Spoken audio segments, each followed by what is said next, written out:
त्योहारों से पहले खाद्य सुरक्षा विभाग की सख्ती। सोनीपत में हलवाइयों की बैठक, मिलावटखोरों पर होगी कड़ी कार्रवाई। सोनीपत से बड़ी खबर, त्योहारों के मौसम में मिठाइयों और दूध उत्पादों की मिलावट को लेकर खाद्य सुरक्षा विभाग एक्शन मोड में है। आज विवेकानंद चौक पर खाद्य सुरक्षा अधिकारी ने शहर के हलवाइयों के साथ एक अहम बैठक की। इस दौरान सभी को खाद्य सुरक्षा के नियमों के प्रति जागरूक किया गया और साफ संदेश दिया गया कि खाद्य सामग्री में किसी भी तरह की कोताही या मिलावट बर्दाश्त नहीं की जाएगी। अधिकारी ने बताया कि त्योहारों को देखते हुए विभाग की टीम लगातार मावा, पनीर, दूध और मिठाइयों के सैंपल ले रही है। जहां भी मिलावट पाई जाएगी, संबंधित दुकानदार या निर्माता पर सख्त कार्रवाई की जाएगी। विभाग ने हलवाइयों से अपील की है कि वे केवल शुद्ध और सुरक्षित खाद्य सामग्री का ही उपयोग करें, ताकि लोगों का स्वास्थ्य सुरक्षित रहे और त्योहार की मिठास बरकरार रहे। बाहर से जो यूपी वगैरह से और मेवात वगैरह से मावा आ रहा है, अगर मुझे किसी से का पता लग गया कि वहाँ पे मावा वहाँ से आ रहा है, तो प्रधान जी बैठे, मुकेश जी बैठे और जैन साहब बैठे, मैं इनके सबके समक्ष कह रहा हूँ आपको, उस दुकानदार को नहीं बचूंगा। ये मेरी सख्त चेतावनी है। अगर मावा आप कहीं बाहर से यूपी वाला निम्न दर्जे का और मेवात वाला निम्न दर्जे का मावा यूज़ करके आप मिठाई बनाएंगे, उसको मैं बख्शूंगा नहीं। बाकी मेरी तरफ से किसी को कोई दिक्कत नहीं आएगी, लेकिन ये है कि दूध से बने जितने प्रोडक्ट है उसमें दूध की क्वालिटी आप नहीं कीजिए। दूध की क्वालिटी आप सही यूज़ करके आप चीज़ों को बनाएंगे तो कोई दिक्कत नहीं आएगी। ये तो अगर दूध से बने प्रोडक्ट। तो देखिए, आप सब लोग हलवाई यूनियन के सब सम्मानित लोग बैठे हैं, पदाधिकारी बैठे हैं यहाँ पे। मैं आपको सर्वप्रथम आग्रह करूँगा, निवेदन करूँगा।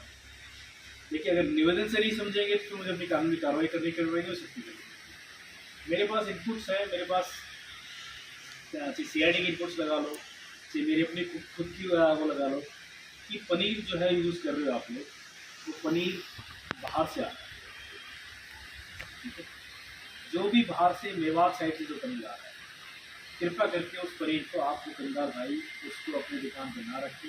और उसको अगर रख रहे हैं तो मैं ये नहीं कहता कि सब लोग जो है वहाँ से गलत ही माल बेच रहे होंगे, लेकिन ज़्यादातर देखने में आया कि वहाँ से जितना भी माल आ रहा है वो माल कीजिए।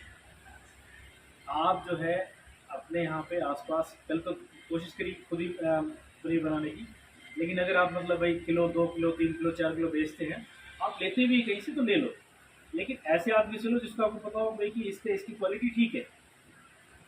अब क्या हो रहा है कि सीधा ही पाम ऑयल और उसके साथ मिल्क फैट को टोटली रिप्लेस कर रहे हैं वो लोग। ऐसा नहीं होना चाहिए। ठीक है, तो एक तो पनीर के ऊपर स्पेशल एम्फेसिस रहेगा, और खोआ और छेना, पनीर, खोआ और छेना, ये 3 चीज़ जो है इस दिवाली के मौसम में आपने स्पेशल इस चीज़ को ध्यान रखना है कि आप कोई भी निम्न क्वालिटी की चीज़ इसको यूज़ ना करें। बाकी ये है कि आप जो भी आप चीज़ें बेच रहे हो, बेचने के टाइम पे आपको 3 चीज़ ध्यान रखना। जब आप बना रहे हो उसको, तो उसमें आपकी साफ़ सफाई उत्तम क्वालिटी की होनी चाहिए, क्योंकि देखिए आप इस ढंग से बनाइए कि जो आप चीज़ बना रहे हो वो आप अपने बच्चे को भी खिला सकें, आप अपने घर के परिवार के सदस्य को भी खिला सकें। ताकि अगर ये आपके अंदर एक फीलिंग आ जाएगी ना कि मैं जो बना रहा हूँ मुझे अपने परिवार के आदमी को खिलाना है, क्योंकि यहाँ कई लोग बैठे हैं, जैसे मैं सर आज खाद्य सुरक्षा को लेकर हलवाइयों की मीटिंग दी गई है, बारे में करने पर हलवाइयों को दिशा निर्देश दिए गए। देखिए, आज ये दिवाली से पहले जितने भी हलवाई भाई हैं, हलवाई इस सोनीपत जिले के अंदर है, वो प्रधान जी यहाँ श्री कृष्ण पेड़े वाले जो प्रधान जी है, मैंने उनको कहा कि आप एक मीटिंग बुलाइए, जितने भी लोग हैं यहाँ पे जो हलवाई का काम कर रहे हैं।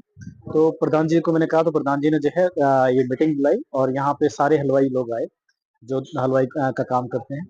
मैंने इनको ये कहा है कि आप अपने दुकान पे साफ, शुद्ध और अच्छी क्वालिटी का मावा और पनीर, दूध से बना जो भी प्रोडक्ट है वो आप अच्छी क्वालिटी का यूज करो। अच्छी क्वालिटी का यूज करके ही आप मिठाइयाँ बनाइए। अगर किसी दुकानदार ने अच्छी क्वालिटी का मावा यूज करके दुकान मिठाई नहीं बनाई तो उसके खिलाफ सख्त से सख्त कानूनी कार्रवाई फूड सेफ्टी स्टैंडर्ड के तहत की जाएगी।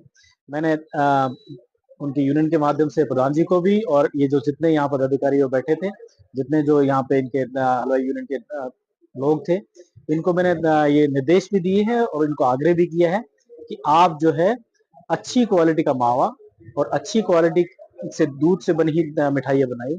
दूसरा मैंने इनको ये कहा है कि आप वो मिठाई बनाइए जिस मिठाई को आप अपने बच्चे को खिला सके, अपने परिवार के सदस्यों को खिला सके, ताकि आपके दिमाग में ये रहे कि मैं जो चीज बना रहा हूँ, अगर वो मेरे स्वास्थ्य के साथ खिलवाड़ नहीं है तो मैं और किसी के स्वास्थ्य के साथ भी खिलवाड़ नहीं करूंगा। तो इन्होंने मुझे आश्वस्त किया है, प्रधान जी ने अपने सब लोगों के माध्यम से मुझे आश्वस्त भी किया है कि जी हमारे दुकानदार भाई सारे जो है अच्छी क्वालिटी की मिठाई का मावा यूज करेंगे और अच्छी क्वालिटी साफ सफाई के साथ मिठाई बनाएंगे। ऐसा इन्होंने मुझे आश्वासन दिया है और मैंने इनके आश्वासन को मान के चल रहा हूँ कि ये अपनी पूरे जितने भी इनके हलवाई है उनको टाइट भी करके रखेंगे। और दूसरा ये मैंने भी अपने दिशा निर्देश इनको जारी कर दिए कि हमारी स्वास्थ्य मंत्री बहन आरती राव जी के निर्देश है कि आप सख्ती भी करिए लेकिन अनावश्यक रूप से कोई दुकानदार तंग भी ना हो। अब ये है कि अगर कोई गलत कर रहा है तो उसके साथ तो हमें कार्रवाई करनी पड़ेगी, लेकिन कोई गलत नहीं कर रहा है तो हम उसके साथ कार्रवाई ना करें, ऐसा हमें निर्देश है। अब ये है कि दिवाली का फेस्टिवल के सिर्फ 4-5 दिन रह गए हैं, उसी के क्रम में ये मीटिंग थी जिसमें ये दिशा निर्देश दिए गए हैं कि ये साफ सफाई का ध्यान रखेंगे, अच्छी क्वालिटी का मावा यूज करेंगे और पूरा जो है ये ध्यान रखेंगे कि हम किसी के स्वास्थ्य के साथ खिलवाड़ ना हो। सर मान लीजिए कोई आम आदमी किसको खाद्य पदार्थ में कोई कमी मिलती है तो वो कहाँ पे शिकायत करे? FSO SNP01 जो है @gmail.com मेरा मेल आईडी है और मेरा नंबर भी है जो फोस्कोस पे है। आप और मेरा ऑफिस है, लिखित में सूचना जो है आप मेरे ऑफिस में सेक्टर 7 में जाके दे के आ सकते हैं। आप वैसे भी जाकर के वर्बली जाके बता के आ सकते हैं। किसी को भी अगर कोई ऐसी शिकायत हुई खाद्य पदार्थ से रिलेटेड तो वो शिकायत अपनी मुझ तक पहुंचा सकते हैं। सर कोई टोल फ्री नंबर वगैरह भी होता है?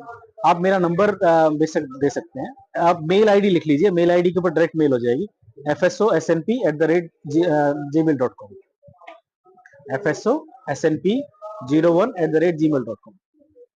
तो नाम सर?